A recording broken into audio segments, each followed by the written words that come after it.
Production was very exciting for this one. We shot it over the course of one weekend. We had a 2-weekend shoot. First weekend was actually at that fucking house. It was actually like a beautiful location. The beach part was so fantastic. Driving by, we're like, oh my God, good thing we get to spend the day inside with all the windows blocked off. Yeah, because we shot day for night. The guy didn't want us to shoot at night, which I'm okay with because I like sleeping. The walk up to the porch was our friend's house. And the driving around scene was a car rig in our neighborhood. The thing on set that I think about like all the time, Rosie trying to say Astaroth. Right. Oh my God, I forgot about that. We probably did maybe like 12 or 13 takes of Astaroth, don't see. Astaroth.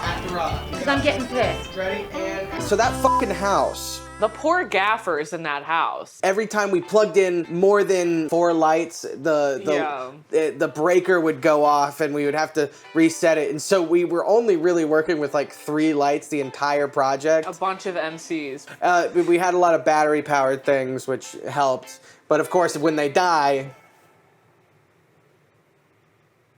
then you're fucked. Yep. Thank God that location was perfect. Just having those big double doors go into space. Basically, the doors open up to the dining room where we shot the dining room scene. So everything we shot was like in two rooms essentially. Basically. Yeah. Because we had a whole ass room to be in, we could like throw the camera on the ground as a dolly. So then we could like make these swooping shots in space that look like kind of like drone shots. That location was the only reason why this film worked. I remember struggling, you struggled, I didn't struggle with this, with finding a location that had double doors in the middle of a room. You wanted the big reveal. Because it was the only place that had a door in the middle of a room. It was insanely hard to find a location with any door in the middle of a room, and that was the only place. And it just so happened to be these beautiful double doors that this worked old perfectly. Ass house. Yes. Everybody was like so scared that the house was haunted, I remember. Where we were scrolling through TikTok. It was like one of those ghost hunting TikTokers. They like make content about haunted stuff. Yeah. They were making content about this haunting at the location that we used for Motherly.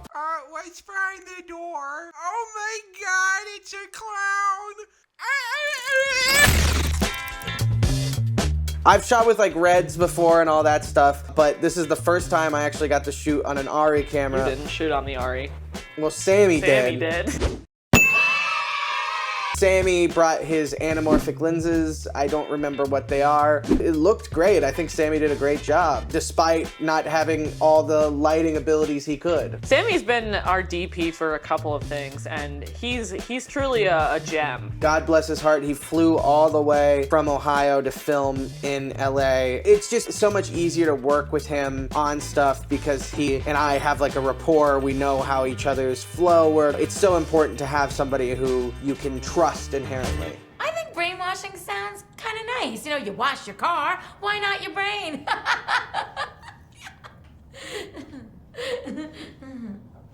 Working with Rosie was, she's a ball of energy. She's a hoot and a holler. We had an entire crew of 20-year-olds. She brought incredible energy, and she made it so much fun. I can't believe she isn't a star. Yeah, the fact that Rosie doesn't have multiple Oscars is a crime, in my opinion. Rosie loved the house. She brought her tripod and did a whole photo shoot. Again, speaking to how she had the most energy out. Like if I couldn't do a photo shoot and do that film. I think the biggest scene is not the big effects heavy stuff. It's the dining room scene with you and Rosie. Usually we're moving around a bunch, but this one was the first of mine where I'm like, okay, we're static dialogue scene. Yes, we went upstairs and we rehearsed the whole scene. Like, once you're in the location, it's kind of good to do another run through just to make sure you've got it down exactly. Working with Alex and Lily, they were so great. So much fun. Lily made the goop out of like Oreo. Yes, the purple goop made out of vanilla pudding. It was good. Like, honestly, I was like afraid to eat the purple goop. Alex made the tentacle out of foam and he puppeted it himself. Yeah, the tentacle being wrapped around my leg is Alex. And that is his arms. To make it slimy, we originally were gonna put KY It was jelly. KY jelly, but the KY jelly was like breaking off down like the paint that was on the tentacle. Yes. Yeah, we're like, okay, well, we need a lot of Vaseline. Producer Joey, go to the store and get some Vaseline. So he comes back from the CVS with like 4 tubs of Vaseline. Do you want to talk about the stunts? It's not the first time that I've done stunts. Jacob and I did it for Sleeping with Clouds. I understood how that was supposed to go. The stunts this time was with Jordan and Garrett, the 2 actors playing the monks. They're both kind of jacked. And it didn't help that like when I'm doing something like that, like I just go for it. I'm not telling them, oh, hurt each other. No, I said, don't hold back because I can handle it. I think the biggest thing that happened was when you were doing the fall. Oh shit. We did it in parts. My head dropping down, then being dragged. Also the actual shot of me hitting the ground. Before you get dragged. And that was really difficult. Then completely organically, I sit up to try and, you know, get in position and I fall for real. And it looked great. Yeah, it sounded terrible too. It hurt. Just the way you went poof onto the ground. And then I'm like, oh, did you get that? Great. Oh, can we get another one? That was an actual fall. I did really enjoy the entire thing. I mean, it's work, but like when you're doing it with a great crew, efficiency is a priority. Yeah. It's really mostly fun at that point. We're all doing what we want to be doing at that point. Being able to work with these people who knew what they had to do, they had their goal and they were executing it beautifully. It just gave me the ability to just do what I do.